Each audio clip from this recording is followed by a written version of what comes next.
कल हमने जो चर्चा करी थी उसको थोड़ा सा संक्षेप में याद कीजिए। श्लोक आपको दिख रहा है, निगम कल्पतरुर गलितम फलम। निगम है वेद, वेद कल्पतरु के समान है क्योंकि धर्म अर्थ काम मोक्ष इत्यादि पुरुषार्थों को देने वाला है। उसका पका हुआ गलित फल है श्रीमद् भागवतम।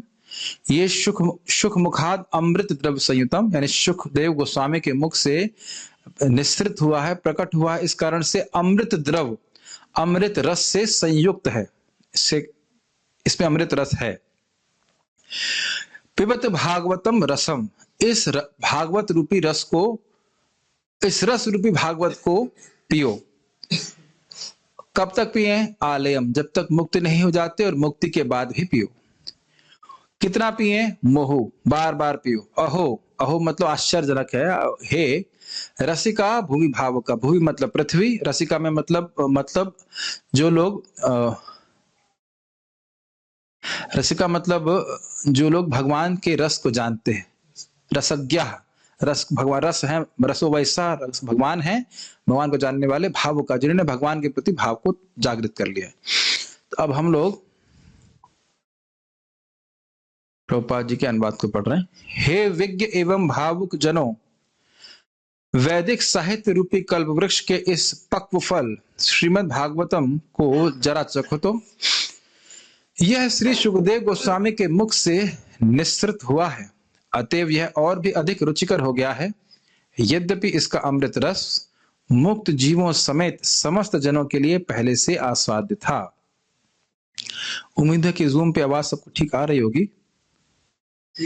ठीक है, let's go forward. Prabhupada ji का तात्पर्य, पिछले 2 श्लोकों से यह निश्चित रूप से सिद्ध हो गया है कि श्रीमद् भागवत दिव्य साहित्य है जो अपने दिव्य गुणों के कारण अन्य समस्त वैदिक शास्त्रों को पीछे छोड़ देता है। अगर आपने श्रीधर स्वामी की टीका ध्यान पूर्वक सुनी है तो पहली लाइन श्रीधर स्वामी की प्रभुपाद यहाँ पे रख रहे हैं कि केवल यह शास्त्र सारे शास्त्रों से श्रेष्ठ मात्र नहीं है, अपितु सारे शास्त्रों का फल है।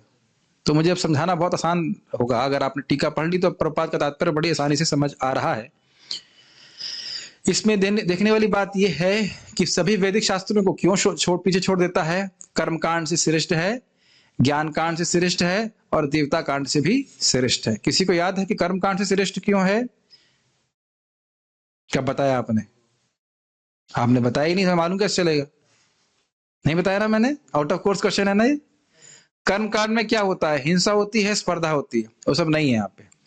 उसके बाद ज्ञान कांड से श्रेष्ठ क्यों है? क्योंकि इसमें भगवान का निरूपण कर रहे हैं, केवल वस्तुओं का, मतलब भौतिक वस्तुओं का ही विश्लेषण नहीं है। और देवता कांड से क्यों श्रेष्ठ है? क्योंकि सुनने की इच्छा मात्र से भगवान आ जाते हैं।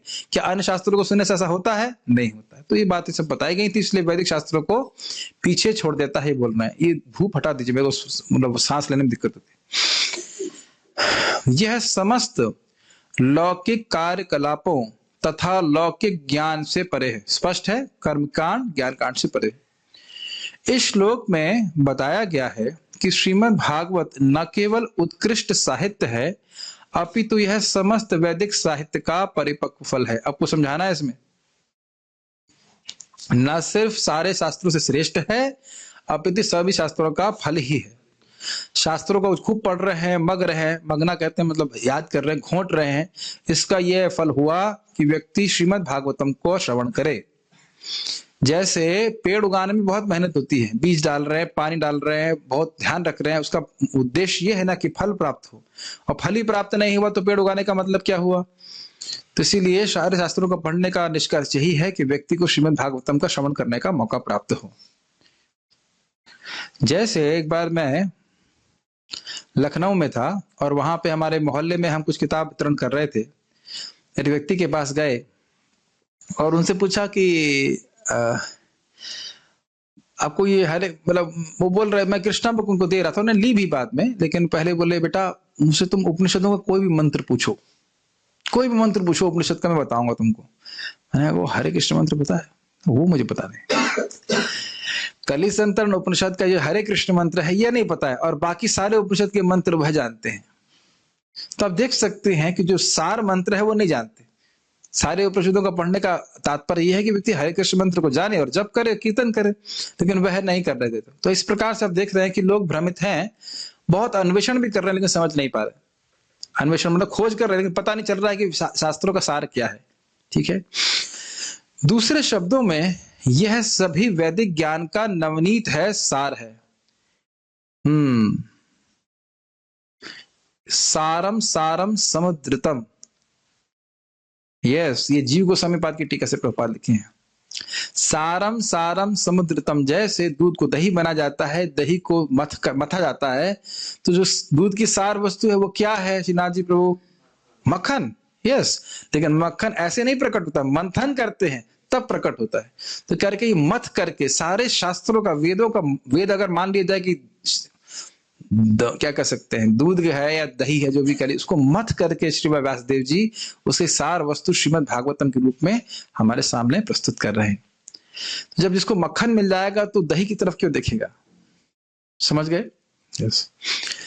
यह सब दृष्टि में रखते हुए यह समझना चाहिए कि धैर्य एवं नम्रता से श्रवण करना निश्चित रूप से आवश्यक है। प्रभुपाद जी धैर्य और नम्रता की बात क्यों कर रहे हैं? धैर्य इसलिए कि ऐसा नहीं है कि अब हम सीधे दशम स्कंद को पढ़ने का प्रयास करेंगे। दशम स्कंद को पढ़ने के लिए मना नहीं किया जा रहा है, लेकिन भगवान के तत्व को समझना होगा। और नम्रता का तो आप जानते हैं, विनीत भाव से चैलेंजिंग एटीट्यूड नहीं होना चाहिए। अतः मनुष्य को चाहिए कि वह श्रीमद् भागवतम द्वारा प्रदत्त संदेशों तथा उपदेशों को अत्यंत आदर के साथ तथा ध्यान पूर्वक ग्रहण करे। अतः कहने का मतलब क्या हुआ? क्योंकि अगर मान लीजिए यहाँ पे वेद बोले जा रहे होते तो क्या आप बहुत ध्यान पूर्वक सुनते? अरे वेद का प्रवचन हो रहा है, वेद बोल रहे। ओम सहना भवतु सहनौ भुनक्तौ सह वीर्यं करवावहै, ऐसे करके बोलते हैं ना। तेजस्विनावधीतमस्तु मा विद्विषावहै। अरे भाई क्या बड़ी बात बोल रहे हैं, बड़ा ध्यान सुनना होगा। तो आप सोचिए, जब वेद के वचन, पता नहीं कौन से वेद, ऋग्वेद से है ये मुझे पता नहीं, लेकिन कोई वेद वचन है, तो वेद वचन ब्राह्मण बोल रहे होंगे तो आप कहें भाई बहुत महत्वपूर्ण बात है। लेकिन वेदों का जो सार श्रीमद् भागवतम है उसमें हम आराम से सो जाते हैं, लगता है तो कुछ है ही नहीं। तो इसीलिए बोल रहे हैं कि समझ लेना चाहिए कि वेदों की सार वस्तु हमारे सामने प्रस्तुत की जा रही है, परम भाग्य से प्राप्त हो रहा है, परंपरा में प्राप्त हो रहा है, तो बड़े आदर के संग सुनना चाहिए। आदर समझते हैं, बड़े आग्रह के संग बड़ी बहुत बहुत श्रेष्ठ वस्तु मुझे प्राप्त हो रही है। ये बहुत गंभीर बात है, आपको बहुत सिंपल लगती होगी लेकिन ये बहुत गंभीर बात है। देखिए श्रील रूप गोस्वामी पाद भी बात बोल रहे हैं, आदरम अनुनिदम, भगवान के नाम को बड़े आदर पूर्वक जप करना। ये साक्षात भगवान है, इस प्रकार से ये करना बड़ा कठिन होता है, हमें समझ नहीं आ रहा है। जो वेदों का सबसे गुह्य भाग है भगवान के नाम का उच्चारण है। सर्व वेदेषु दृश्यते, सुना है ना आपने? न तत्परत्रोपाया सर्व वेदेषु दृश्यते। ब्रह्मा जी बोल रहे हैं ना कि हरे कृष्ण मंत्र से सर्वश्रेष्ठ, इससे उच्चतर उपाय सारों वेदों में भी नहीं ढूंढने को मिलेगा, वेद में भी नहीं मिल पाएगा श्रेष्ठ उपाय। कितना गुह्य है, और वह हम लोग को आसानी से प्राप्त हो जाता है, तो हम सोचते हैं कि अरे क्या है, हम बहुत कुछ करते हुए भी नाम जप कर सकते हैं। ये बहुत गंभीर बात है। तो यहाँ पे उसी प्रकार से स्वयं श्रीमद् भागवतम जो है वेद का सार है, उसको बड़ी गंभीरता से आदर पूर्वक हमें ग्रहण करना चाहिए। वेदों की तुलना कल्प वृक्ष से की गई है क्योंकि उनमें मनुष्य के लिए गेय सारी बातें पाई जाती हैं। क्या बातें? पुरुषार्थ, धर्म, अर्थ, काम, मोक्ष कैसे प्राप्त होगा ये वेद वर्णित करता है, इसलिए इसे कल्पतरु कहा जाता है। उनमें सांसारिक आवश्यकताओं के साथ साथ आध्यात्मिक साक्षात्कार का भी वर्णन हुआ। सांसारिक आवश्यकताएं हो गई धर्म, अर्थ, काम, आध्यात्मिक साक्षात्कार हो गया मोक्ष। मैं मान ले रहा हूं कि बातें मेरे इतना बोल देने से समझ में आ जा रही हैं। धर्म, अर्थ और काम ये भौतिक सांसारिक आवश्यकताएं हैं, ये समझ में आता है आप लोगों को? समझ में आ रहा है ना? धर्म करो ताकि अर्थ प्राप्ति हो, अर्थ से द्वारा इंद्रिय तृप्ति प्राप्ति हो, तो इसका भी वर्णन वेद करता है। और मुक्त कैसे हो ये भी वेद वर्णन करता है। वेदों में सामाजिक, राजनीतिक, धार्मिक, आर्थिक, सैन्य, चिकित्सीय, रासायनिक, भौतिक, पराभौतिक विषयों से संबंध ज्ञान के नियामक सिद्धांत तथा जीवन के लिए जो भी आवश्यक है सभी का समावेश है। तो बहुत समझने में आसान होगा। भौतिक विद्याएं हैं जैसे धनुर्वेद, उसके बाद आयुर्वेद। तो ये सब चीजें शरीर के संबंध में है, और उपनिषद का जो ज्ञान है वह सब आध्यात्मिक है, इसमें कोई मुश्किल समझना नहीं है। इनसे भी बढ़कर इसमें आध्यात्मिक साक्षात्कार के लिए विशेष निर्देश है। नियामक ज्ञान में जीव को क्रमशः आध्यात्मिक स्तर तक ऊपर उठाया जाता है, और सर्वोच्च आध्यात्मिक अनुभूति तो यह जान लेना है कि भगवान समस्त रसों के आकार हैं। इसको थोड़ा समझना चाहिए। नियामक ज्ञान क्या होता है? नियामक ज्ञान का मतलब हुआ वह ज्ञान जिसके द्वारा व्यक्ति जीवन में कोई नियम पालन करे।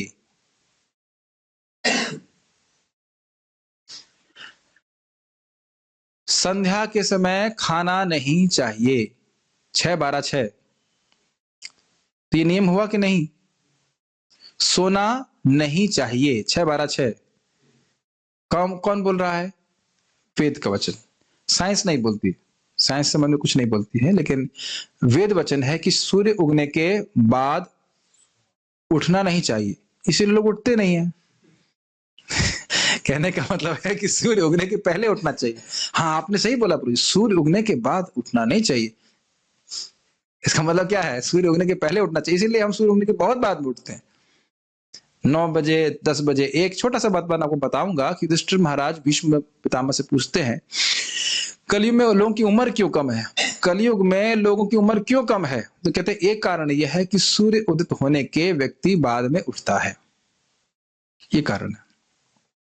तो एग्जाम्पल है, मतलब इस प्रकार से बहुत सारे एग्जाम्पल है, ये करो ये मत करो, ये करो ये मत करो, इस प्रकार का नियामक ज्ञान है जिसके द्वारा इंसान बनता है।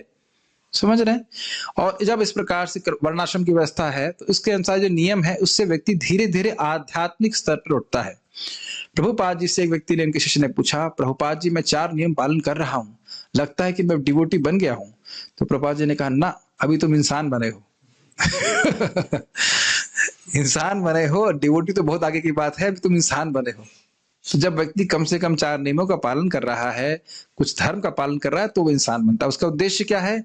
जो उसकी बेसर इंस्टिंक्ट्स हैं, जो पार्श्विक प्रवृत्ति हैं, वह उनका दमन हो, वह शुद्ध होकर के आत्मा के स्तर पर पहुंचे। भले उसको इंद्रिय तृप्ति भी मिल रही साथ में, उसको इंद्रिय तृप्ति भी प्राप्त होती है। जैसे एक और बात है, जो व्यक्ति सुबह उठता है उसके घर में धन आता है, संपदा रहती है, नहीं तो दरिद्रता ही छाई रहती है जो व्यक्ति बाद में उठता है। तो अगर मान लो इस भावना में भी उठ रहा है सुबह कि भाई घर में दरिद्रता नहीं आएगी, मैं बीमार नहीं रहूंगा, तो कुछ तो नियम पालन कर रहा है ना।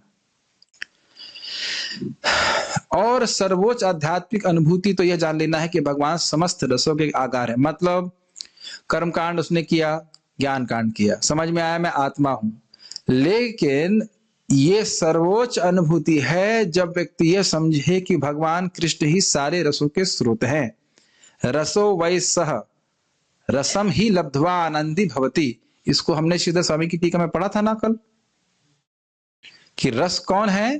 भगवान श्री कृष्ण, उनसे ही सारा रस उद्भूत होता है, प्रकट होता है। तो अब ये बहुत गंभीर बात प्रभुपाद कह रहे हैं। क्या गंभीरता है? इस जगत में क्या हम वस्तुओं में रस ढूंढ रहे हैं कि नहीं? खाने में, सोने में, छूने में, स्पर्श करने में, देखने में, यही तो कर रहे हैं।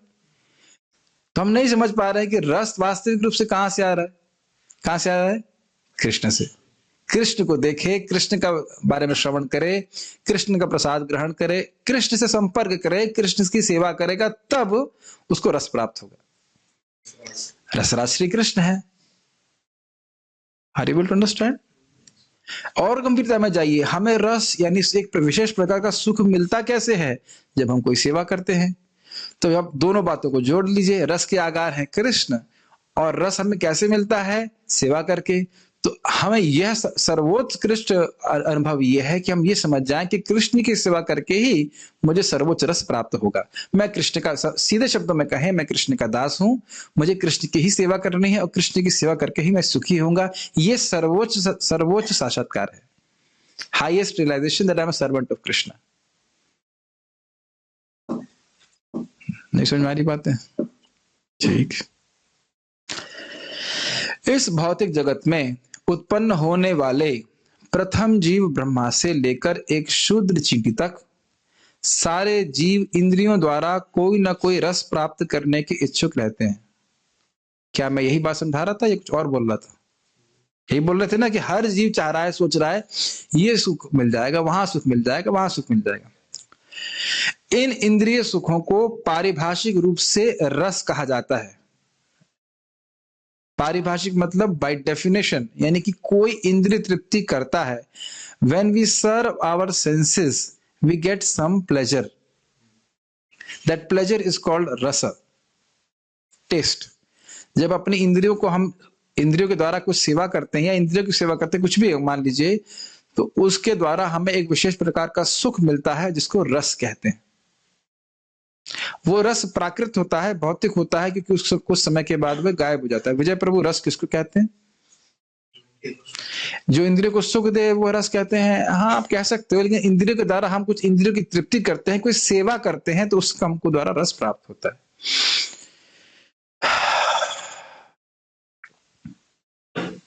ऐसे रस कई प्रकार के होते हैं।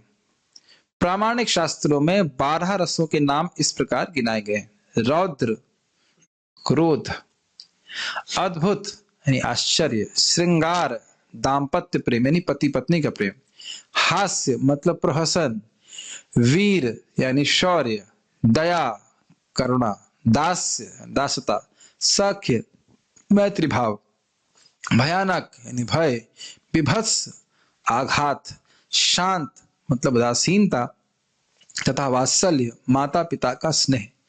अब आप ये बताइए कि क्या इन 12 रसों का अनुभव आपने जीवन में कभी किया है? रुद्र प्रभु, क्या आपने रौद्र रस का अनुभव किया है कभी?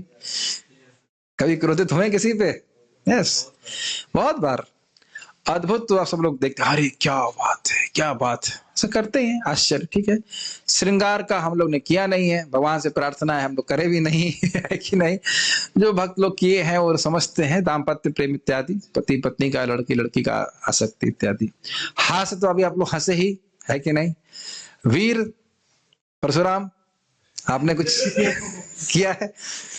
प्रभु जी राजपूत परिवार से है तो आप समझ सकते हैं, आपके घर में सब लोग होंगे। जैसे मतलब बहुत से लोग आर्मी में जाते हैं, स्वेच्छा से भारत में आर्मी में जाते हैं, वीरता का रस होता है। जैसे कि आप देखते सुना होगा, राजपूत लोग, जब से राजपूत लोग होते थे ना, युद्ध करते तो उनके शरीर से खून भी निकलता था, तो उनको मतलब उससे मतलब जोश आता था, एक प्रकार का रस मिलता था। जैसे कि आप समझेंगे, अभी थोड़ा समझिए इस बात को, लीला को। जब भीष्म पितामह तीर मार रहे, तो भगवान का शरीर कैसा है? भगवान का दिव्य वपु है, वो तो काटा नहीं जा सकता। गीता में बोल चुके हैं भगवान आत्मा को काट नहीं सकते, ये वो। लेकिन फिर भी भगवान क्षत्रिय आवेश में है, इसलिए उस वीर रस का आस्वादन करने के लिए उनको बाण स्वीकार करते हैं, और उनके दिव्य शरीर से ऐसा प्रतीत होता है कि खून निकल रहा है। मान लो वैसे भीष्म पितामह बाण मारे होते, कृष्ण कहते यस नेक्स्ट, और सब बाण पार हो रहा है, कुछ हो नहीं रहा, तो युद्ध करने में आनंद ही नहीं होता ना। तो इस प्रकार से भगवान क्षत्रिय आवेश में, क्षत्रिय नहीं है, क्षत्रिय आवेश में है, ठीक है। तो ये वीर रस है।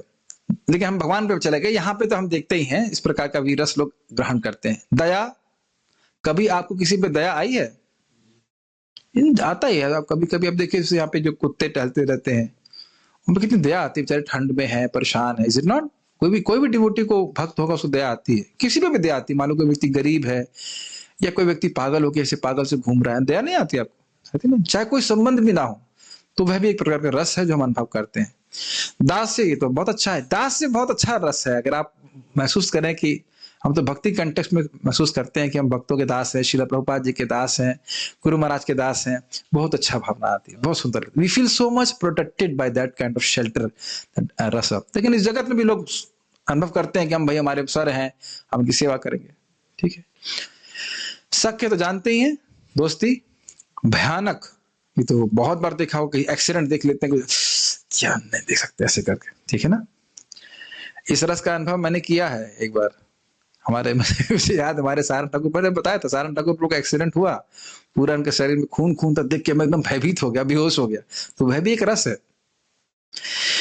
प्रभु जी इतने कमजोर दिल के, हमने कहा हाँ, खून वून हमसे नहीं देखा जाता हुआ, इसीलिए मैं कभी गाय की वो जो सेवा होती है ना, कौन सी इसमें मेडिसिन वाली सेवा, मैं नहीं कर सकता, किसी को इंजेक्शन भी नहीं लगा सकता। विभत्स आघात, विभत्स मतलब होता है विभत्स, भयानक जैसे कुछ होगा, कुछ अलग। शौक, हाँ शौक लग गया, यस। वैसे कृष्ण लीला में भी इस प्रकार का रस है। बड़ा सुंदर पास टाइम है, बहुत सुंदर। शल्य नाम का एक असुर था और उसने द्वारका में आक्रमण किया। तो जब भगवान से वो युद्ध कर रहा था, तो भगवान से युद्ध करते करते उसने क्या किया, वसुदेव और देवकी के प्रतिरूप बना दिए अपनी शक्ति से, माया से, और भगवान के सामने ही उनका गर्दन काट दी। वो असली वसुदेव देवकी नहीं थे, वो शल्व बोला था कि अपने, शल नहीं, सल्व नाम का असुर था। और भगवान भी लीला शक्ति के प्रभाव से एक क्षण के लिए अभिभूत हो गया, अरे मेरे पिता माता को मार दिया। फिर भगवान को याद आता, अरे मैं भगवान हूं, एक माया दिखा रहा है, फिर उसको मार दिया धट्ट से करके। तो इस प्रकार का भी रस जो है भगवान आस्वादन करते हैं। या जैसे कि अघासुर की लीला जानते ही, अजय में हुई थी। अघासुर था और भगवान देख रहे हैं कि उनके बच्चे, उनके जो ग्वाल बाल हैं वो जा रहे हैं, इससे पहले कि वो रोकते सारे के सारे अघासुर में प्रवेश कर गए। Then Krishna was struck with wonder, ये क्या करूं अभी मैं, इस प्रकार से। शांत मतलब उदासीनता, और वात्सल्य तो समझते ही माता पिता का स्नेह। तो हो ये रहा है कि इन सभी रसों के आगार हैं भगवान कृष्ण, उसको हम जगह पे ढूंढने का प्रयास कर रहे हैं। You can come over here and sit, no problem. इन समस्त रसों का समग्र सार स्नेह या प्रेम है। मूल रूप से प्रेम के लिए लक्षण, प्रेम के ऐसे लक्षण उपासना, सेवा, मैत्री, वात्सल्य तथा दाम्पत्य प्रेम के रूप में प्रकट होते हैं। जब ये पांच अनुपस्थित होते हैं तो प्रेम अप्रत्यक्ष रूप में क्रोध, आश्चर्य, हास्य, वीरता, भय, विभत्सा आदि में प्रकट होता है। थोड़ा समझना होगा इसका मतलब क्या है। पांच मुख्य रस हुए, कौन से रस? शांत, दास, साख्य, वात्सल्य और माधुर्य, श्रृंगार। और जब ये नहीं है तो सेकेंडरी गौण रस हुए 7, क्रोध, आश्चर्य, हास, वीरता, भय और विभत्सता, ये रहता है 12। उदाहरणार्थ, यदि कोई पुरुष किसी स्त्री से प्रेम करता है तो यह श्रृंगार रस हुआ, समझ में आ रहा है? तो किंतु यदि ऐसे प्रेम में बाधा पहुंचती है, जो कि पहुंचती ही है, तो आश्चर्य, क्रोध, आघात या भय तक उत्पन्न हो सकता है। इसमें भक्त लोग कितना विनोद करते हैं ना, सन्यासी लोग खूब मजाक बनाते इसका। कहते हैं पहले थी चंद्रमुखी चंद्रमुखी, उसके बाद सूरजमुखी, थोड़ा तेज हो गई शादी के बाद स्पेशली, और उसके बाद ज्वालामुखी। तो इस प्रकार से भक्त लोग मजाक बनाते हैं। लेकिन महाराज बता रहे थे इस प्रकार से कैसे कि लोग स्पेशली आजकल के जमाने में इतने, मतलब लव मैरिज तरह की होती है, इतना रहेगा कि वो बिल्कुल छोड़ भी नहीं पा रहे एक दूसरे को, और पता चला लगा 4-5 साल के बाद वही कटघरे में खड़े हो गए और डाइवोर्स के लिए फाइल कर दिया। ये सब स्थिति रहती है। तो मतलब ये रस जो है वो विकृत हो जाता है, ये बात बोल रहे हैं। कभी कभी दो व्यक्तियों के प्रेम संबंधों का अंत नृशंस हत्या में होता है, ये तो समझ ही रहे हैं, इस प्रकार से होता है। ऐसे रसों का प्रदर्शन मनुष्य तथा मनुष्य के मध्य और पशु तथा पशु के बीच प्रदर्शित होता है। इस जगत में रस का ऐसा आदान प्रदान तो ना तो मनुष्य तथा पशु के बीच हो पाता है, न ही मनुष्य तथा अन्य किसी योनि के साथ। अब एक व्यक्ति को प्रश्न कर सकता है, नहीं प्रभु जी, हमने तो सुना है कुत्ता इंसान का सबसे बड़ा सेवक है, लेकिन आप ये बताइए कि कुत्ता सोच रहा है कि मैं स्वामी का सेवक हूं? वो ये जानता है कि मुझे रोटी देते हैं, लेकिन क्या सेवक का भाव आ सकता है कि मैं इनका नित्य किंकर हूं, बताइए मैं क्या करूं? क्या ऐसा भाव आ सकता है? किस प्रकार से कुत्ता रसी प्रकट कर सकता है? कुछ लोग जो श्रवण कर रहे होंगे शायद इसको विरोध प्रस्तुत करें, शायद, लेकिन वास्तविक रूप से आप विचार करेंगे तो कुत्ते के अंदर दास्य भाव नहीं आ सकता है। वो रोटी दे रहे हैं तो मानता है कि हमें रोटी देने वाले स्वामी है, वफादार हो सकता है, लेकिन दास्य भाव नहीं आ सकता। और क्या सेवा कर सकता है? महाराज इस पे बहुत उक्ति, मजाक कर रहे थे, कह रहे थे कि कुत्ता पालना बड़ा दिक्कत है, काटेगा तो दिक्कत है और चाटेगा तो दिक्कत है। समझ रहे हैं? काटेगा तो काट ले, बुरा तो काट लेगा, चाटेगा तो बीमारी हो जाएगी। मैंने सुना है इस प्रकार से बता रहे थे, काटेगा भी तो भी दिक्कत और चाटेगा तो भी दिक्कत। कह रहा हम कुत्तों के अगेंस्ट नहीं है, खाली हम बोल रहे हैं कि दास्य भाव कुत्ते प्रदर्शित नहीं कर सकते हैं। भाई कुत्ता नहीं कर सकता तो हम तो कर सकते हैं। तो कुत्ते को बेटा बना सकते हैं क्या? कुत्ते को पत्नी बना सकते हैं? नहीं बना सकते। पत्नी, बेटा, दोस्त, सब नहीं बनाया जा सकता है। तो आप देख सकते हैं किसमें बात हो सकती है। कुत्ता और उसके जो भी जाति के लोग हैं वो आपस में इस प्रकार के रस को आदान प्रदान करते ही हैं। कुत्ते का अपने बच्चों के प्रति वात्सल्य भाव हो सकता है, लेकिन इंसान के प्रति नहीं हो सकता। डजंट मेक सेंस ये चीजें। ऐसे रस का आदान प्रदान तो एक बार समझिए, इसीलिए भगवान मनुष्य रूप को प्रकट करते हैं अपने। मनुष्य रूप तो है उनका, पर ब्रह्म निराकृति, लेकिन जब भगवान मनुष्य रूप में आते हैं तो मनुष्य वाकई उनसे प्रेम कर सकते हैं। नरसिंह देव से प्रेम तो करते ही भक्त, लेकिन थोड़ा सा दिक्कत है ना, थोड़ा डर लगता है। अरे भाई नरसिंह देव को लक्ष्मी जी डर गई थी, अरे कहीं थप्पड़ मार देंगे तो मैं तो उड़ जाऊंगी ऐसे करके, है ना। लक्ष्मी जी भी डर रही थी ना, आप सुने होंगे। तो थोड़ा सा वहां पे फिर भी रुकावट है, लेकिन कृष्ण से हर प्रकार का रस का आदान प्रदान कर सकते हैं। इसको मैं पहले और समझाना चाहता हूं। भगवान कृष्ण को रसिक शेखर क्यों कहते हैं? क्योंकि वह हर प्रकार के रस का आदान प्रदान कर सकते हैं। भगवान श्री राम परकीय रस का आदान प्रदान नहीं कर सकते। दंड कारण के ऋषि भगवान कृष्ण से दाम्पत्य भाव नहीं कहना चाहिए, परकीय भाव रखे थे। तो भगवान श्री राम समझ गए उनके भाव को, लेकिन कह इस रूप में मैंने एक पत्नी व्रत धारण किया है, इस समय मैं आपकी इच्छा पूर्ण नहीं कर सकता। लेकिन फिर यही लोग आगे जाकर के ऋषिचारी गोपी बनते हैं और वह कृष्ण लीला में इस प्रकार से संलग्न होते हैं। भगवान श्री राम के कंधे पे कोई नहीं चढ़ सकता, समझ रहे हैं। कृष्ण भगवान कृष्ण के जो साक्य रस में जो भक्त हैं, उनके कंधे पे भी चढ़ जाएंगे, उनको कंधे पे चढ़ा लेंगे, ऐसा होता ही है। ठीक है। एक बार जब कृष्ण को कंधे कृष्ण की पार्टी हार गई कुश्ती में, तो कृष्ण ने कहा ना, मैं नहीं चढ़ाऊंगा किसी कंधे पे, मैं राजा का लड़का हूं। अरे तुम राजा के लड़के होगे अपने घर पे, अगर नहीं चढ़ाओगे तो कल से खेलने नहीं देंगे। तो फिर कृष्ण रोने लगते हैं कि तो ठीक है मैं चढ़ाऊंगा। तो भगवान के कंधे पे चढ़ रहा है भक्त, सोचिए कितना अद्भुत। ये अकल्पनीय बात है। कहीं आप बोलेंगे ना तो कोई मानेगा भी नहीं इस तरह से, जो लोग भागवत को श्रवण नहीं करते हैं। तो इसीलिए भागवत प्रमाण है इस प्रकार से। ऐसे रस का आदान प्रदान तो एक जैसी योनि के जीवों में ही होता है, किंतु जहां तक आत्माओं का प्रश्न है, वे गुणात्मक रूप से परमेश्वर के समरूप हैं। इसका अर्थ समझते हैं। भगवान कैसे हैं? सच्चिदानंद विग्रह है। आत्मा कैसी है? सच्चिदानंद। यस। इसलिए प्रारंभ में रसों का आदान प्रदान आध्यात्मिक जीव यानी जीवात्मा तथा आध्यात्मिक परम पूर्ण भगवान के साथ होता है। यानी कि मूल रूप से रसों का आदान प्रदान जीव और भगवान के बीच में होता है, और जीव अभी क्या कर रहा है? वह इस जगत में रस का आदान प्रदान ढूंढने का प्रयास कर रहा है। ये दिक्कत है। यह है आध्यात्मिक आदान प्रदान या रस आध्यात्मिक जगत में जीवों तथा परमेश्वर के बीच पूरी तरह पाया जाता है। अब तो समझ में आ रहा होगा ही। आध्यात्मिक जगत में जीव के बीच में जो भक्त हैं, शाश्वत भक्त, और भगवान के बीच में प्रेम का आदान प्रदान अनादि काल से हो रहा है और अनंत काल तक होता रहेगा। हम लोग यहाँ टाइम वेस्ट कर रहे हैं कि नहीं?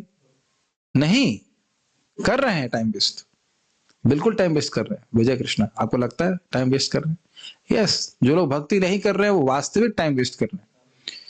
अब ऐसी बातें बोलने में घबराहट होती है। एक डिवोटी बोले मुझे प्रवचन सुन के लग रहा है मैं बिल्कुल टाइम वेस्ट कर रहा हूँ, क्या आपका मतलब है? हमने कहा ठीक है, सुबह शाम भक्ति करिए, बाकी दिन में टाइम वेस्ट कीजिए, कोई दिक्कत नहीं है। मतलब टाइम वेस्ट तो है ही, लेकिन अब आप घर छोड़ने के लिए तो बड़ी तुरंत नहीं बोल सकते ना किसी को। इसलिए श्रुति मंत्रों में पूर्ण पुरुषोत्तम भगवान को समस्त रसों का निर्झर स्रोत कहा गया है। रसो वही सह, ये बात हो गई थी। जब जीव परमेश्वर की संगति करता है और उनके साथ अपने स्वाभाविक रस का आदान प्रदान करता है तो वह सचमुच सुखी होता है। बहुत ही सुंदर बात बोल रहे हैं। जिन रसों को हम यहाँ पे ढूंढ रहे हैं वो बाद में विकृत हो जाते हैं, खट्टे हो जाते हैं। उसी रस को अगर भगवान में खोजेंगे तो वहां हमको सच्चा रस प्राप्त होगा। फॉर एग्जाम्पल, सुनना चाहते हैं, सभी लोग सुनना चाहते हैं, भगवान के बारे में सुनिए, है ना। उसमें सुनने में रस है कि नहीं? सुनने में बहुत रस होता है, बहुत रस होता है। अच्छा, देखने में रस है कि नहीं? तो भगवान के सुंदर रूप को देखिए, क्या दिक्कत है? हमारे डिपार्टमेंट के कल डिवोटी कुछ बोल रहे थे, प्रभु जी छुट्टी दे दीजिए, हम दर्शन करने जाएंगे। तो आज मैं जाके सुबह डांटा, क्यों भाई, मंगल आरती का दर्शन आपके लिए बंद हो गया है? जॉब छोड़ करके आप दर्शन करना चाहते हो, ड्रॉप करके, और सुबह आप लोगों को 4:30 बजे सबसे सुंदर दर्शन प्राप्त हो रहा है, उसमें नहीं आना चाहते? ये स्थिति है। ये श्रुति मंत्र बताते हैं कि प्रत्येक, इससे पहले हम आगे जाए, थोड़ा सोच लीजिए, भगवान का प्रसाद खाना और सामान खाने में कोई अंतर नहीं महसूस होता? कितना अंतर है, इज इट नॉट? भगवान की कथा सुनने में, दुनिया की बात सुनने में कोई अंतर नहीं होता। नाम जप करके जो सुख मिलता है। आज एक बहुत छोटी बच्ची होगी, मैं उसको उम्र तो नहीं जानता, मैं समझता हूँ 12-13 साल की, उसने 25 माला किया और बाद में मुझे फीडबैक दिया कि मुझे लग रहा था कि 16 माला कर रही हूँ, ऐसा लग रहा है एक ही महामंत्र बोला है मैंने बस। आई वाज सरप्राइज्ड कि वो कितना, मतलब भगवान का नाम कितना अद्भुत है। उस बच्ची को क्या फिलॉसफी पता होगी, और सुबह बैठ के बढ़िया से माला की, ये नहीं कि ऐसे मस्ती करते माला की। तो भगवान, आप समझ रहे हैं, हम लोग छोटे बच्चे बड़े बच्चे ऐसे कुछ नहीं, ना बुढ़े ना जवान, कुछ नहीं, हम जीवात्मा है। जो जीव शुद्ध है उसको भगवान के नाम जप करके बहुत अच्छा लगेगा, और जो नहीं है वो शुद्ध जप करके शुद्ध होए। उस रस को हम लोग छोड़ रहे हैं, उस रस को हम कैसे कहते हैं, उसको प्राप्त करने का हमारा जन्म सिद्ध अधिकार है, उसको हम छोड़े जो बैठे हुए हैं। ये बात है। ये श्रुति मंत्र बताते हैं कि प्रत्येक जीव का एक स्वाभाविक स्वरूप होता है जिसमें भगवान के साथ एक विशिष्ट प्रकार के रस का आदान प्रदान किया जाता है। केवल मुक्तावस्था में इस मौलिक रस का पूर्ण रूप से अनुभव हो पाता है। भौतिक जगत में रस का अनुभव विकृत रूप में होता है जो अस्थायी होता है। जीव का स्वरूप भगवान से नित्य है, और आप जानते हैं इस बात को कि हर जीव एक विशेष रूप से भगवान की सेवा करना चाहता है। अगर कोई मेढक है आध्यात्मिक जगत में, तो कब तक मेढक रहेगा रुद्र प्रभु? मेढक, यस, हमेशा रहेगा। बेचारा हमेशा मेढक ही बना रहेगा, कोई प्रमोशन नहीं। यस, भगवान की सेवा में वो मेढक रह कर ही पूरी तरह संतुष्ट है। और मान लो कभी उसका मन करे कि मैं इंसान बन जाऊं, तो क्या सिखाया था? बन सकता। अच्छा, मैंने आज सुबह सिखाया था, आप सुबह क्लास में नहीं थे, सॉरी मेरी गलती, आउट ऑफ कोर्स। अगर मेढक है ठीक है, लेकिन अगर वो कहे कि मैं इस समय कृष्ण को कुछ व्हाटएवर कुछ और, मान लो कृष्ण को बोतल की जरूरत है, तो वो बोतल भी बन सकता है। प्रभु जी आज आपने प्रसाद नहीं पाया क्या, कुछ भी बोल रहे हो? नहीं, आध्यात्मिक जगत में कोई लिमिटेशन नहीं है। आप मेढक भी बन सकते हैं, आप चाहें तो पेड़ बन सकते हैं, कुछ भी बन सकते हैं, जो इच्छा आपकी कृष्ण की सेवा करने की।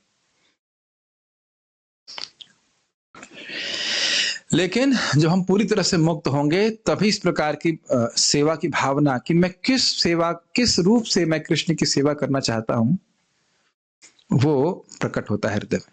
ठीक है, लेकिन कोई दूसरा व्यक्ति नहीं बताता है आपको। तुम मोर हो, अब तुम मंगल आरती मत जाओ, दरवाजा बंद करो और ऐसे ऐसे करो। ऐसा कर चुके हैं लोग। प्रभुपाद जी के समय में एक व्यक्ति मंगल आरती नहीं आना बंद कर दिए, तो भक्त ने क्या कर रहा है, की होल से देखा, हुकू ऐसे कर रहा है वो। तो क्या क्यों? कहते एक बाबा जी ने बताया है कि मैं, मेरा आध्यात्मिक स्वरूप जो है वो मोर का है, इसलिए मैं अपने मोर बनने का अभ्यास कर रहा हूं। मुझे तो समझ में नहीं आता है कि लोग इतने मूर्ख कैसे हो सकते हैं। मूर्ख तो है, मान रहा कलयुग में, लेकिन इतने मूर्ख कैसे हो सकते हैं कि मान ले मैं मूर्ख हूं, तो कहो अगर तुम मेढक बनने के लिए बोलते तो तुम फुदकते रहते इधर से उधर। बड़ी दिक्कत हो जाती, इधर से उधर और टर्र कर रहे होते कि नहीं। ये सब जो है बड़ी हास्यास्पद बात लगती है। इसीलिए फिलॉसफी सुनना बहुत जरूरी, ताकि हम लोग ऐसा मूर्ख ना बनाए। हुआ है, और प्रभुपाद जी के समय में हुआ है, तो सोचिए लोग कितने मूर्ख रहे होंगे। मतलब ये नहीं बोलोगे सभी थे, लेकिन एक आध दो ऐसे लोग रहते हैं जो इस प्रकार की सोच सकते हैं। सिद्ध प्रणाली मंत्र हमारा है, तृणादपि सुनी चेना तरोरेव सहिष्णुना मानिना मान देना कीर्तनिया सदा हरि। पहले हृदय में नम्रता आनी चाहिए, तब हम कुछ आगे की बात कर सकते हैं। एनीवेज, भौतिक जगत में, अच्छा, भौतिक जगत में रस का अनुभव विकृत रूप में होता है, ये तो आप समझ रहे हैं। श्रृंगार रस हो चाहे कुछ भी रस हो, विकृत पता है क्यों होता है? क्योंकि वस्तुतः लोग इंद्रिय तृप्ति को ही केंद्र में रखते हैं। मेरा दोस्त कब तक है? जब तक वो मेरी पीठ खुजलाएगा और मैं उसकी पीठ खुजलाऊंगा। समझते हैं इसका मतलब? जब तक वह मुझे मेरा इंद्रिय भोग देगा और मैं उसको इंद्रिय भोग दूंगा। ठीक, जैसे इस जगत में लोग शराब पिलाते हैं लोगों को, क्यों पिलाते हैं? ताकि वह भी पिलाए। सुना है ना, ये एग्जाम्पल दे रहा हूँ, सब बात शायद नहीं बोलनी चाहिए थी, लेकिन इस जगत में प्राय इसी तरह से होता है। आज तुम खिला रहे हो, हमको खिलाओ, ये सब बातें होती। निस्वार्थ रूप से तो कोई कुछ करता नहीं है। इस प्रकार देखिए, ये बात आपको बहुत सिंपल लग रही है, लेकिन ये बात अगर समझ में आ जाएगी तो भौतिक संबंधों में अपनी शक्ति को निवेशित करना हम छोड़ देंगे। मेक सेंस क्या कह रहा हूं? भौतिक संबंधों में ये मेरा मित्र है, ये मेरा ये है, मेरा वो है, उसमें एनर्जी लगाने की बजाय केवल भगवान के भक्तों के संग में ही शक्ति लगाने का हम प्रयास करेंगे। ये जिस दिन बात समझ में आ जाएगी, बिल्कुल आंखें खोलने वाली बात है कि इस जगत में भौतिकतावादी लोग कभी किसी से कोई प्रेम नहीं करते, वह प्रेम केवल अपनी इंद्रिय तृप्ति से करते हैं।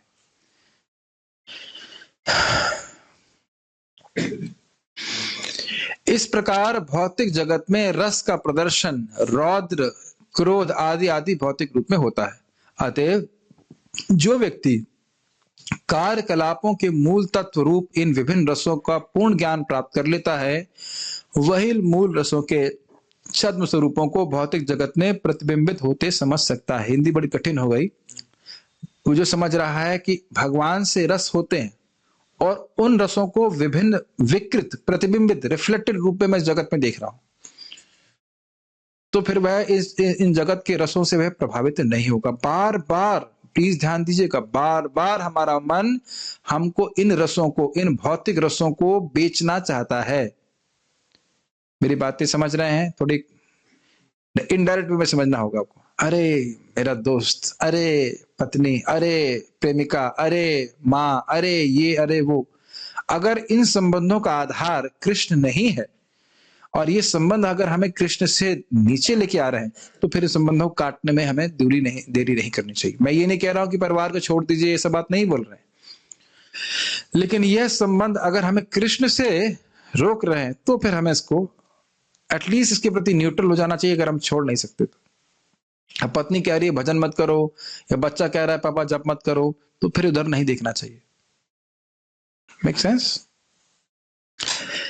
Should make sense. विद्वान अध्येता वास्तविक रस का ये मत सोचिएगा कि ऐसा नहीं होता है। आप देख अगर हमारे आश्रम में ब्रह्मचारी बने रहे तो आप देख सकते हैं कि बहुत लोग बने नहीं रहते। क्या कारण है विजय नहीं बने रहने का? रस चाहिए। एग्जैक्टली। वो सोच रहे हैं कि बाहर की दुनिया में कुछ रस है। अरे हम देख ही रहे हैं, यहां तो सब सूखा है, कुछ है ही नहीं। अगर नाम जप का सुख मिल जाए और कथा का सुख मिल जाए तो फिर समझ में आएगा कि हम लोग से अधिक सुखी कोई भी नहीं। लेकिन दिक्कत यह है कि लोग धैर्य नहीं रखते। मैं स्पेशली ब्रह्मचारी आश्रम की बात कर रहा हूं। धैर्य नहीं रखते। कितने हम सुख में हैं उसकी कोई कल्पना नहीं। जब बाहर के लोगों को दुख देखते हैं तो थोड़ा समझ में आ जाता है। इस समय सारे लोग भागवत नहीं सुन रहे हैं, सभी आश्रमों में रोज, कितने आश्रम में रोज शाम को होता है ओम नमो भगवते वासुदेवाय, रोज, एवरी डे। नहीं मन कर रहा हो तो भी आके वक्ता बोलने लगता है रोज।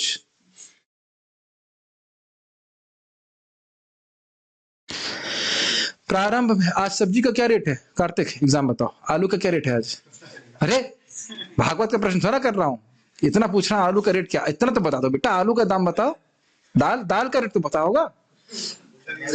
कुछ नहीं पता है, कोई चिंता नहीं। लेकिन कोई बात नहीं, इसको बोलने से क्या फायदा, कोई सुन तो रहा नहीं जो है कि नहीं। फिर भी लोग दुख भोगने के लिए बाहर जाते हैं। प्रभुपाद जी प्रवचन में कहते तुम्हें क्या दिक्कत है यहाँ पे, क्या दिक्कत है यहाँ पे?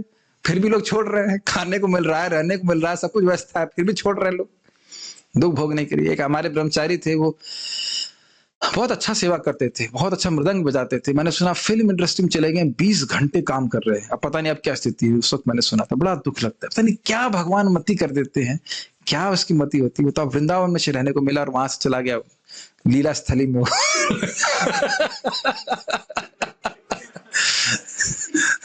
कितना बहुत दुख लगता है, मतलब बहुत दुख लगता है।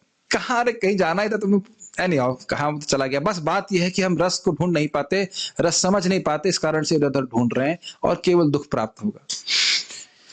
ठीक है। प्रारंभ में वह परमेश्वर से एकाकार होना चाहते हैं। इस प्रकार अल्पज्ञ अध्यात्मवादी विभिन्न रसों को जाने बिना पूर्ण आत्मा से एकाकार होने के बोध से ऊपर नहीं जा पाते। ये समझने का प्रयास कीजिए, बहुत गंभीर बात है। जो प्रारंभिक अध्यात्मवादी हैं वह यह सोचते हैं कि इस जगत में दुख है, समझ में आ गया, तो कहते हैं अब बस इससे बचने का प्रयास करो, भगवान में लीन हो जाओ, हमें कुछ नहीं चाहिए, मुक्ति चाहते हैं, लीन हो जाना चाहते हैं। लेकिन वह यह नहीं समझ रहे हैं कि भगवान कृष्ण कितने अच्छे स्वामी हैं, जो एकदम जहां स्वामी और सेवक का अंतर होते हुए भी नहीं रहता। स्वामी कौन है? कृष्ण है। सेवक कौन है? अर्जुन है। रथ पे ऊपर कौन बैठा है? अब देख सकते हैं कि है मूलतः सेवक है अर्जुन, लेकिन कृष्ण सेवक के रूप में लगे हुए। तो कृष्ण कितने अच्छे स्वामी हैं उसकी हमें कल्पना भी नहीं कर सकते, कल्पना भी नहीं कर सकते। इसीलिए तो इस जगत के स्वामियों के पीछे हम लगे रहते हैं कि कुछ कर देंगे।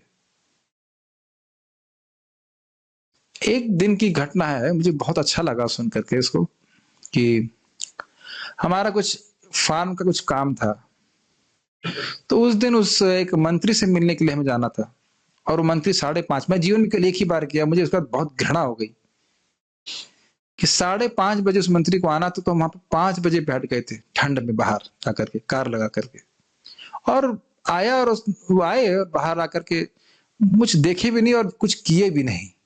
अगर वो देख लेते, कुछ कर भी लेते, तो हमारा क्या हो जाता। और हम मंगल आरती में टाइम से नहीं पहुंच सकते। अब लिंक समझ रहे हैं? इस जगत का वो व्यक्ति जो, मैं मतलब इतना और कठोर शब्द बोलना चाहता हूं लेकिन मैं बोल नहीं पा रहा हूं, सदा मरने वाला व्यक्ति है जो आपके लिए कुछ नहीं कर सकता है, उससे थोड़े से लाभ के लिए हम आधे घंटा पहले पहुंच रहे। मैं अपने पे धिक्कार रहा था, और मैं कहा मंगल आरती में टाइम से नहीं पहुंच सकता हूं। मैं अपनी बात कर रहा हूं, मैं किसी और की बात नहीं कर रहा हूं। जब मैं लेट हो जाता हूं तब मैं ये बात याद आ रही थी कि हम मंगल आरती में ठाकुर जी कृष्ण है जो अनंत कोटि ब्रह्मांडों के नायक है ना, और जो उनके मंदिर में आता है उनको देखता है, कोई बिल्कुल नितांत एकदम निमट मूर्ख व्यक्ति भी अगर मंदिर में आ गया तो कृष्ण उसको अपना मानते हैं। वो सोचते हैं कि क्या इच्छा है, मैं क्या कर दूं। जैसे मैं फिर एग्जांपल दूंगा, जो पागल व्यक्ति है उसको देख करके, उसकी दयनीय अवस्था को देख करके आपके हृदय में दया आती है कि नहीं आती?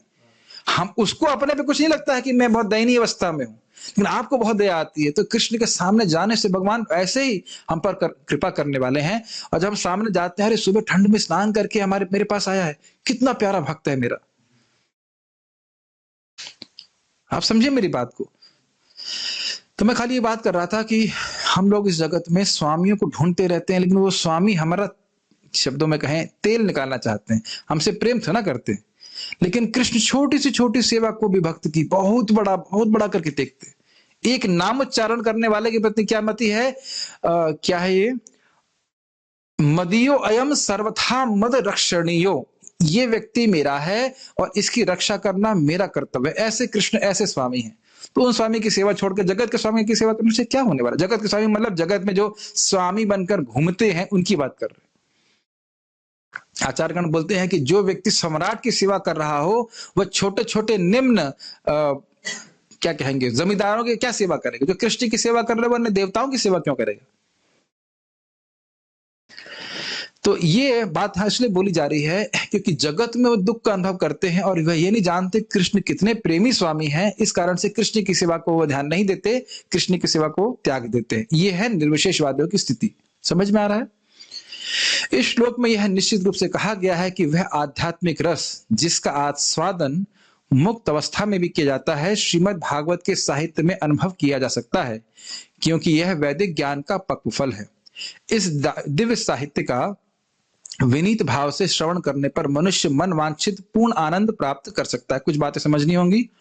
एक बात और बात कह रहे हैं कि आलय शब्द की व्याख्या कर रहे हैं कि मुक्ति के बाद भी व्यक्ति को श्रीमद् भागवतम का श्रवण करना चाहिए, करेगा ही कह लीजिए, छोड़ेगा नहीं। दूसरा वो कह रहे हैं कि ये पूर्ण आनंद है। पूर्ण आनंद का व्याख्या हुई थी अमृत, अमृतः परमानंद। याद आ रहा है? अमृत कहने से अर्थ है कि ये परम आनंद देने वाला है ये भागवतम। और मनोवांछित पूर्ण आनंद, इतना सुंदर शब्द है प्रभुपाद जी की, अद्भुत टीका है। इस जगत में हम सोचते हैं कि इस कार्य को करने से हमको मन वांछित आनंद मिलेगा। यस, ऐसा होता है कि नहीं? we think that by doing this thing we will be getting the happiness which we really desire. Is it not? सारे कार्य करने का तो यही उद्देश्य होता है, लेकिन क्या वैसा सुख मिलता है? नहीं मिलता है। तो कह रहे हैं कि जिस सुख को हम पाने के लिए लालायित हैं वो श्रीमद् भागवतम सुख हमको देने वाली। ध्यान दीजिएगा कि भागवत में जो लीलाएं हैं उनका श्रवण करके भक्तों को वही सुख मिलता है जो भक्तों को लीला में प्रवेश होने पे मिलता है। एग्जाम्पल के लिए, जब सुखदेव गोस्वामी बोल रहे हैं कि पूतना प्रवेश कर रही है ब्रज में, तो परीक्षित महाराज घबरा रहे हैं। अब क्यों घबरा रहे हैं? कृष्ण भगवान है, घबराने की क्या बात है? लेकिन उनके अंदर में भी वही वात्सल्य भाव प्रवेश कर रहा है। तो कृष्ण तो बहुत छोटे बालक हैं, पूतना कहीं उनको मार न दे। मेरी बात समझ रहे हैं?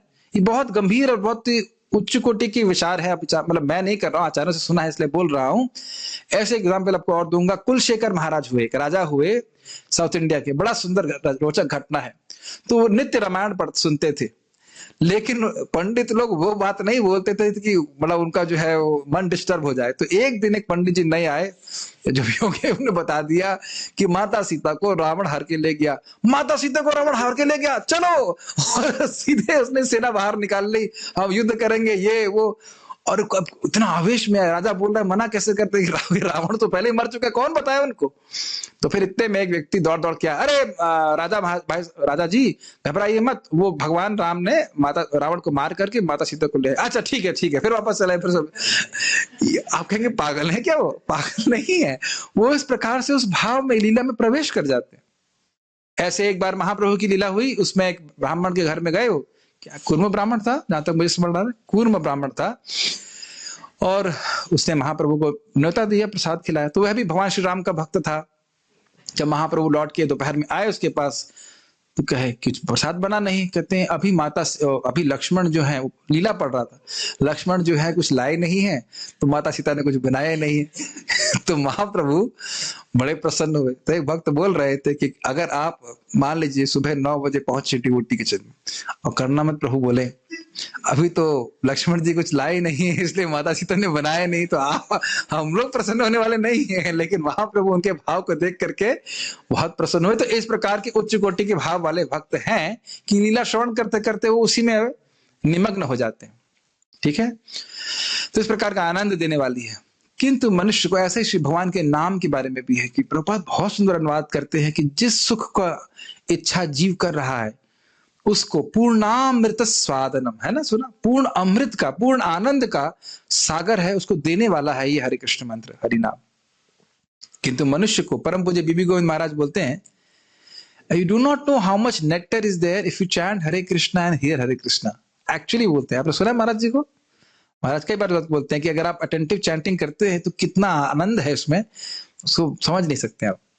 कई बार महाराज कीर्तन करते हैं तो हमेशा बोलते हैं यू प्लीज हियर द मंत्र व्हेन वी आर चैंटिंग। एक बार महाराज जी से सच्चिदानंद महाराज पूछे, महाराज जी आपका सीक्रेट क्या है, आप इतना अच्छा कीर्तन कैसे करते हैं? तो महाराज सिंपल बोले कि I just try to hear the mantra, मैं खाली श्रवण करने का प्रयास करता हूँ, and the taste is there in the holy name. खैर वापस आते हैं।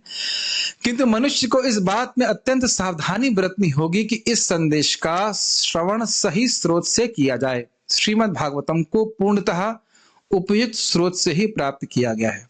इसे वैकुंठ लोक से ले आने वाले नारद मुनि हैं, टीका में पढ़ा था ना, तत्तु वैकुंठ है ना, नारदिया मह्यम आनिय मह्यम दत्तम, ये सब संस्कृत आई थी। नारद जी वैकुंठ से भागवत को ला करके मुझको दिए। किसको दिए? व्यासदेव को। तो उसको पढ़ लेंगे, इसमें समझने में आसानी होनी चाहिए। जिन्होंने इसे अपने शिष्य श्री व्यासदेव को प्रदान किया, श्री व्यासदेव ने इस संदेश को अपने पुत्र सुखदेव गोस्वामी को प्रदान किया, और फिर उन्होंने इसे महाराज परीक्षित को उनकी मृत्यु से केवल 7 दिन पूर्व प्रदान किया। तो कहने का अर्थ है परंपरा में भागवतम समझनी चाहिए। श्री सुखदेव गोस्वामी अपनी जन्म से ही मुक्त आत्मा थे, यहां तक कि वे अपनी माता के गर्भ में ही मुक्त थे, और जन्म के पश्चात उन्हें किसी प्रकार की आध्यात्मिक शिक्षा ग्रहण नहीं करनी पड़ी। ये नहीं जानते होंगे कुछ लोग, मैं बता दे रहा हूं। सुखदेव गोस्वामी, मैंने बीच में बताया था, सुखदेव गोस्वामी जी अपने मां के गर्भ में 16 साल तक रहे और वो बाहर नहीं आ रहे थे। तो उन्हें डर लग रहा था कि माया उनको प्रभावित करेगी। तो व्यासदेव जी उनको कहे कि आप बाहर आइए, तो कहते हैं, उन्होंने बोला कि मैं आश्वासन देता हूं कि माया प्रभावित नहीं करेगी। तो मैंने सुना है इस प्रकार से, पढ़ा नहीं। वो बोले कि व्यासदेव, वो सुखदेव गोस्वामी कहते नहीं, माया तो आपको स्पृष्ट की हुई है। मैं नहीं मानता कि व्यासदेव जी को माया स्पृष्ट की, लेकिन शायद ऐसा बोले होंगे, या विनोद में वैसा बोल रहे हैं कि आप भी माया में हो, आप क्या दोगे? तो मायाधीश भगवान कृष्ण बोलेंगे तो मानूंगा। तो ये प्रभुपाद जी फोटो बनवाए हैं एक जगह कि भगवान कृष्ण आते हैं और सुखदेव गोस्वामी को बोलते हैं कि आप बाहर आएंगे तो कोई आपको माया स्पर्श नहीं करेगी। तो जैसे ही बाहर आते हैं और जंगल में भाग जाते हैं। तो उसके बाद फिर कथा जानते हैं आप, को शिष्य भेजते हैं, भागवत के श्लोक बोलते हैं, तो फिर उन श्लोकों को सुन करके फिर सुखदेव गोस्वामी आकृष्ट हो जाते हैं, फिर व्यासदेव जी से भागवत सुनते हैं, सीखते हैं। जन्म के समय कोई भी व्यक्ति न तो लौकिक दृष्टि से न ही आध्यात्मिक दृष्टि से कुशल होता है। इससे पहले कि हम आगे जाएं, जरा इस पर मनन कीजिए, हमारी क्या स्थिति थी जब हम पैदा हुए थे। 3-4 साल तक, तो 3 साल तक, 2 साल तक, 2.5 साल तक तो हम बोलना भी नहीं जानते। आत्मज्ञान की तो बात छोड़ दीजिए, हम ना कुछ पढ़ के निकल जाते, ध्यान नहीं देते। हाँ 16 साल के थे और आध्यात्मिक ज्ञान था और निकल गए वो। हम कहां निकले भाई साहब, हमारी क्या स्थिति, क्या हमको अभी आध्यात्मिक ज्ञान हो गया, ये समझ लीजिए। महाराज पे बहुत कटाक्ष करते हैं। हाँ ऐसे तो खूब बोलेंगे हम आत्मा है, आप शरीर नहीं है, लेकिन प्रसादम के पहले नहीं होता ये। प्रसाद खाने के समय तो सब बोलते हैं हम शरीर है, तुरंत सारा ज्ञान तिरोहित हो जाता है। नहीं होता ना कि तो तब तो याद नहीं रहता है कि हम शरीर नहीं, हम आत्मा है। तो आप देख रहे हैं कि कितने उत्कृष्ट चेतना के व्यक्ति हैं कि मां के गर्भ से ही बिना किसी शिक्षा के ही आध्यात्मिक स्तर पे है। अद्भुत डिवोटी है सुखदेव गोस्वामी। किंतु पूर्ण रूप से मुक्त आत्मा होने के कारण श्री सुखदेव गोस्वामी को आध्यात्मिक साक्षात्कार के लिए किसी प्रकार की विकास विधि का अनुकरण नहीं करना पड़ा।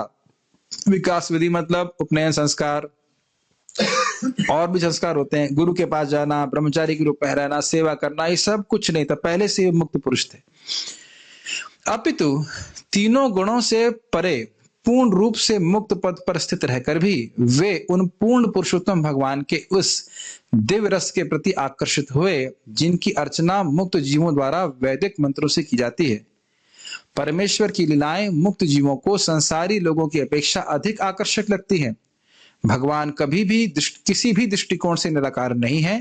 केवल दिव्य रस की निष्पत्ति केवल व्यक्ति के साथ ही संभव है। निष्पत्ति, एक्सचेंज, ये बातें समझ में आ रही होंगी। आत्मा रामस्य मुनयो निर्ग्रंथ्य परिक्रमे कुर्वन्त हेतुकिम भक्ति मित्थम भूत गुणो हरि। तो भगवान श्री हरि के गुण ही ऐसे हैं कि जो मुक्त पुरुष हैं उनको भी आकर्षित करने वाले, अर्थात जो इस जगत की हर प्रकार की आसक्ति से मुक्त है, किसी वस्तु में भी आसक्त नहीं है, वह भी भागवतम की उपेक्षा नहीं कर सकते। उपेक्षा मतलब समझते हैं neglect, they can not neglect Bhagavatam. English में कहूंगा इररेजिस्टिबल। अब it is more clear now. इसको हिंदी में कैसे कहेंगे? Srimad Bhagavatam is irresistible even for liberated souls. बहुत अच्छा शब्द इंग्लिश में लिखा जा रहा है, मतलब उससे आकृष्ट हुए बिना रह नहीं सकते हो, इस प्रकार से। बहुत सुंदर श्लोक है। सुखदेव गोस्वामी स्वयं बोलते हैं, हरेर गुण आक्षिप्त मति, आक्षिप्त मति, हरि के गुणों से मेरी मति आक्षिप्त हो गई, पकड़ ली, ग्रहण कर ली गई, खींच ली गई, मन मेरा और कहीं जा नहीं रहा था, इस प्रकार का। तो आप समझ सकते हैं कि कितना सुंदर, यानी इस रस का अनुभव मुक्त अवस्था में ही किया जा सकता है वास्तविक रूप से। श्रीमद् भागवत में भगवान की दिव्य लीलाओं का वर्णन है और श्रील सुखदेव गोस्वामी ने क्रमबद्ध रूप में इनका वर्णन किया है। शुरुआत से इस प्रकार से विषय वस्तु सभी वर्गों के मनुष्य को भाने वाली है, चाहे वह मुक्तिकामी हो या परब्रह्म के साथ तादात्म्य की इच्छा करने वाले हो। ये तो बहुत स्पष्ट है, जो भी इच्छा है वह आप भागवत श्रवण करके पूर्ण कर सकते हो। संस्कृत में शुक शब्द का अर्थ है तोता भी होता है। जब कोई पका फल ऐसे पक्षियों की लाल चोंच से काट दिया जाता है तो उसकी मिठास बढ़ जाती है। इसकी व्याख्या की गई थी कल। वैदिक फल जो ज्ञान में पूर्ण विकसित तथा पक्व है, वह श्रील सुखदेव गोस्वामी के होंठों से निकला है, जिनकी तुलना तोते से की गई है। इसलिए नहीं कि उन्होंने अपने विद्वान पिता से जिस रूप में सुना था उसी रूप में सुना दिया, अपितु अपनी उस क्षमता के कारण जिसके बल पर उन्होंने इस कृति को सभी वर्गों को भाने वाले रूप में प्रस्तुत किया। समझ में आया? तोता भी राम राम कर सकता है, लेकिन राम का अर्थ नहीं जानता है। तो कह रहे हैं सुखदेव गोस्वामी को तोता इसलिए नहीं कह रहे हैं कि जो बोला बस वो सुन दिया ना, उसको आस्वादन किया और ऐसे बोला कि सभी को अच्छा लगेगा, सभी को अच्छा लगेगा। ये बात है। मेरा ऐसा अनुभव है कि कभी कभी लोग भगवत गीता समझने में कठिनाई का अनुभव करते हैं। क्योंकि बहुत सिद्धांत हो जाता है। स्पेशली आप देखिए 13वां अध्याय, क्षेत्रज्ञ क्या, क्षेत्र क्या, महतत्व प्रधान। वैसे तो भागवत में भी सब बातें आती हैं, लेकिन कथानक श्रीमद् भागवत में जो कथा के रूप में बात बोली गई है, उससे लोगों का मन उसमें लगता है, अच्छा सुखदेव गोस्वामी थे, अच्छा वो भाग गए, अच्छा परीक्षित महाराज थे, अच्छा ब्रह्मास्त्र लगा। तो इस प्रकार की बातें लोगों को सुनने में अच्छी लगती है और उनको साथ साथ आध्यात्मिक ज्ञान भी प्राप्त हो जाता है। ये कितने आश्चर्य की बात, ये इंटरेस्टिंग है ना। लोगों को कहानी सुनना अच्छा लगता है, कहानी के संग संग जो है उनको फिलोसफी आध्यात्मिक विषय भी प्राप्त हो जाते हैं। श्रील सुखदेव गोस्वामी के होठों से कथा वस्तु इस प्रकार से निश्चित हुई है कि जो भी निष्ठावान श्रोता विनीत भाव से सुनता है, विनीत आप समझते हो नम्रता से, वह तत्काल इसके दिव्य रस का आस्वादन करता है, जो भौतिक जगत के विकृत रसों से भिन्न है। अब तो समझ में आ गया होगा, विकृत मतलब मटेरियल, सड़े हुए रसों से बिल्कुल अलग है, दिव्य रस से उसका सुख अनुभव करता है। यह पक्व फल सर्वोच्च कृष्ण लोक से एकाएक नहीं आ गया। अब मेरे लिए बहुत आसान है, टीका तो आप सुने चुके, ऐसा नहीं थे ऊपर धम्म से गिर पड़ा है। हाँ, न तो उच्च निपाते न स्फुटितम इति अर्थ, ऊपर से गिर गया हो और फट गया हो ऐसा नहीं सोचना चाहिए। प्रत्युत अपितु यह गुरु शिष्य परंपरा की श्रृंखला से होता हुआ सावधानी पूर्वक बिना किसी परिवर्तन या अवरोध के नीचे तक आया है। तो इसकी व्याख्या हम लोग कर ही चुके हैं। फल है भगवान नारायण ने ब्रह्मा जी को, ब्रह्मा जी ने नारद जी को, नारद जी ने व्यासदेव को, व्यासदेव ने सुखदेव गोस्वामी को। इस प्रकार से शिष्य प्रशिष्य परंपरा में हम लोग को प्राप्त है। तो उसी रूप में प्राप्त है जिस रूप में भगवान ने पहले बोला था।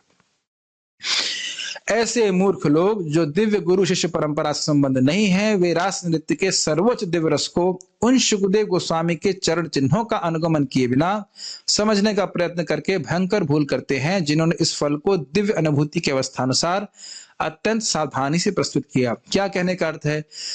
सुखदेव गोस्वामी जानते हैं कि दशम स्कंद को व्यक्ति तब तक नहीं समझ सकता जब तक वह 9 स्कंदों का ठीक प्रकार से अध्ययन न करे। तो इसीलिए क्रम से उन्होंने 9 स्कंद पे प्रवचन किया, फिर दशम स्कंद को प्रस्तुत किया। भाई इस जगत में भी आप देखते हो कि अगर किसी बच्चे को इंग्लिश पढ़ानी है तो सबसे पहले ABCD पढ़ाई जाती है। ये ध्यान में रखते हुए कि आगे जाके बच्चा ये शेक्सपियर की नॉवल भी पढ़ेगा। नहीं समझ रहे हैं? मैथमेटिक्स में सबसे पहले क्या पढ़े थे? अलजेब्रा या कैलकुलस? जीरो भूल गए? 0 1 2 3 जीरो नहीं पढ़ाया था आप लोगों को? जीरो तो पढ़ाते ना, 0 1 2 3 ऐसे पढ़ाते हैं। उस तो वो पढ़ रहा है, आगे जाकर के वो हाई फाई बातें पढ़ पाएगा। और शुरुआत से बोलना इसमें क्या है, ये तो साधना भक्ति है, हम तुमको राग भक्ति बताते हैं। आप समझ रहे हैं मेरी बात? ये सब बातें मैं थ्योरी में नहीं बोल रहा हूँ, हमारे काउंसलिंग में आता है कान में, प्रभु जी मुझे 4 महीने हो गए, मुझे बताया है कि इस कौन में तो केवल साधना भक्ति होती है, हमारे ग्रुप में आओ, हम आपको रागानुगा भक्ति पढ़ाएंगे। उन्होंने कहा 4 महीने बाद रागानुगा भक्ति? धन्य हो, 40 साल में पहुंच जाओ तो बहुत बड़ी बात है। ऐसे आती है और बड़ी गंभीरता से इस प्रकार से लोग प्रचार करते हैं कि इस्कॉन में तो बस साधना भक्ति करा रहे हैं और रागानों की तो महाराज बड़ा अच्छा बोले, परम पूज्य वृंदावन चंद्र महाराज से बोले, मैं पूछ रहा था तो महाराज बोले देखिए रागानुगा का इंजेक्शन नहीं लगाया जाता कि इंजेक्शन लगा दिया और रागानुगा हो जाएगा। अरे हृदय को शुद्ध करना होगा तब भगवान से प्रेम जागृत होगा। तो इस प्रकार से लोग करते हैं और ये चीज गलत है। अशुद्ध अवस्था में आप राधा कृष्ण की लीला का चिंतन नहीं कर सकते। राधा कृष्ण का नाम ले रहे, हरे कृष्ण मंत्र, यही सब पर्याप्त है।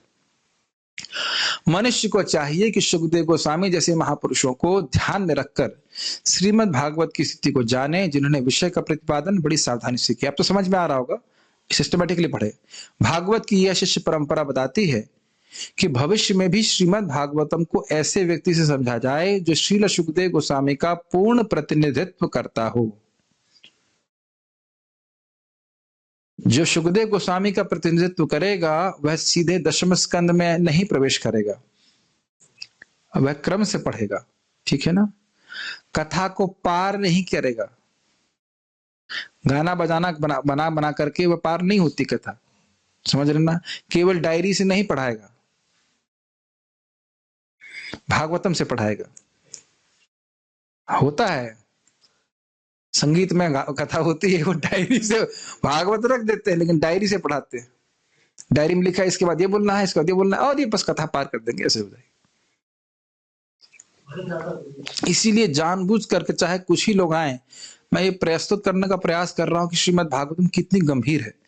एक एक वाक्य, एक प्रभुपाद जी का एक शब्द कितना महत्वपूर्ण है। जो गंभीर छात्र है उसको पढ़े, उसको समझेगा। महाराज बहुत कटाक्ष करते हैं भाई। अब तो मान लीजिए सुखदेव गोस्वामी जी भी अगर कथा करते तो परीक्षित महाराज जो आजकल, मतलब आजकल के जो परीक्षित हो, कहेंगे भाई जब तक आप तबला लेके नहीं बजाएंगे तब तक हम जो है कथा नहीं सुनेंगे। तो सुखदेव गोस्वामी भी अभी कथा करेंगे तो उनको भी तबला हारमोनियम बजाना पड़ेगा, तब जाकर के वो भागवत की कथा सुनेंगे, नहीं तो परीक्षित जी बैठेंगे नहीं। परीक्षित जी मतलब आजकल के श्रोता कि इसमें तो गाना, कुछ गाना बजाया नहीं है, तो लोगों को संतुष्ट कर रहे हैं कि भगवान को संतुष्ट कर रहे हैं। प्रसीदताम में भगवान सात्वताम पति, सुखदेव गोस्वामी कह रहे हैं मुझसे भगवान प्रसन्न हो, जो भक्तों के पति हैं, स्वामी हैं। जगत के लोगों को प्रसन्न करने से क्या हो जाएगा? क्या आपको जान से बचा लेंगे, मरने से बचा लेंगे? ऐसा व्यवसायिक व्यक्ति जो अवैध रूप से भागवत सुनाकर व्यापार चलाता है, वह सुखदेव गोस्वामी का सही प्रतिनिधित्व नहीं करता। कारिता कर्ण लोभेना कथा सारम ततो गतः। कोई व्यक्ति कथा केवल धन के लिए कर रहा है, अन्न प्राप्ति के लिए कर रहा है, तो उससे कथा का सार चला जाता है, कोई परिवर्तन नहीं आता। मुझे बड़ा अच्छा लगता है जब ऐसा बोलते हैं, प्रभु जी हमें तो इतना वैराग्य हो रहा है कथा सुनकर के घर छोड़ दें। हमने कहा नहीं, घर में तो आप रहिए, लेकिन मैं बड़ा प्रसन्न होता है। इसका मतलब जब परंपरा में ज्ञान दिया जाता है तो लोगों पर प्रभाव होता जरूर है। ये बात मुझे खुशी मिलती है। ऐसे व्यक्ति का पेशा एकमात्र अपनी जीविका कमाना है। अद्भुत बात है, अद्भुत बात है। वो सोच ही नहीं रहा है कि कृष्ण का गुणगान कर रहा है। और जो व्यक्ति सोच रहा है कि कृष्ण का गुणगान कर रहा है, वो कभी सोचेगा ही नहीं कि अपनी जीविका कैसे चलानी है। Make sense? जो ये सोच रहा है कि जीविका चलानी कैसे है, वह कभी कृष्ण की कीर्ति के प्रचार के बारे में नहीं सोचेगा। और जो कृष्ण की कीर्ति का प्रचार करना चाहता है, वो जीविका के बारे में नहीं सोचेगा। जीविका तो चलाने वाले कृष्ण है ही, चला ही रहे हैं। जब मां के गर्भ में बचा रहे हैं तो आगे भी बचाएंगे। क्या नहीं बचा रहे? हम लोग को बताइए। करना में 2 सब्जी जरूर होनी चाहिए कल, है कि नहीं? यस प्रभु, यस प्रभु। 2 नहीं 3 बना देंगे। किसी दिन ऐसा हो गया हो कि बहुत सब हर तरह से भगवान व्यवस्था कर रहे हैं, है कि नहीं? भगवत गीता में बोलते हैं ना, भगवान योग क्षेम वहाम्य। प्रभुपाद जी खुद ही बोल रहे 10,000 हमारे क्या कहते हो मेंबर्स हैं, और सब कृष्ण उनकी व्यवस्था कर रहे हैं कि नहीं? प्रचार कर रहे हैं भक्त लोग।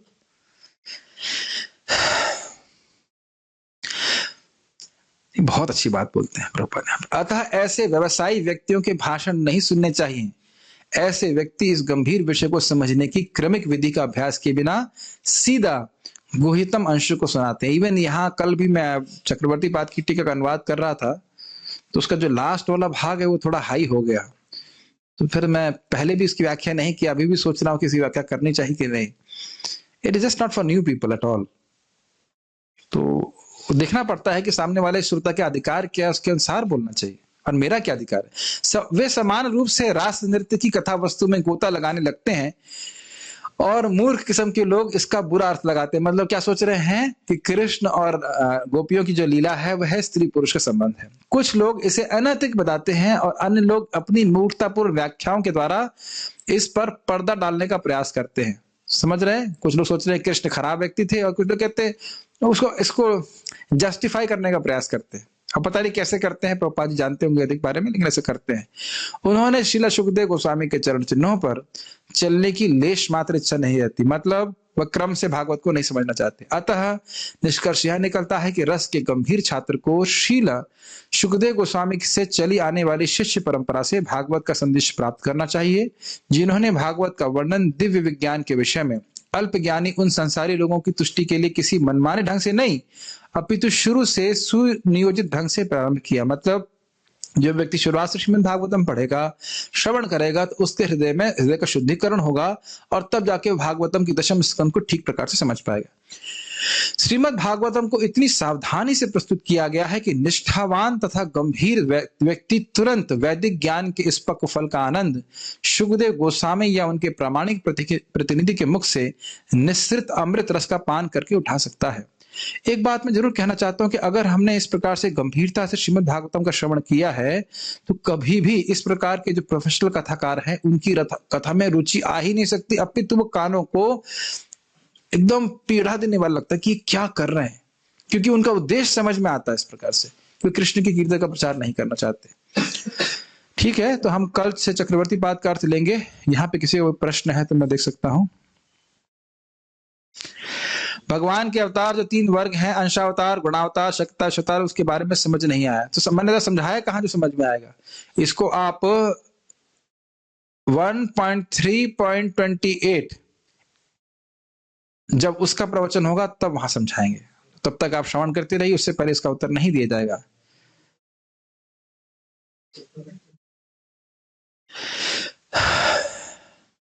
ओके, कोई प्रश्न नहीं है तो कल से हम लोग चक्रवर्ती, आप लोगों का कोई प्रश्न है?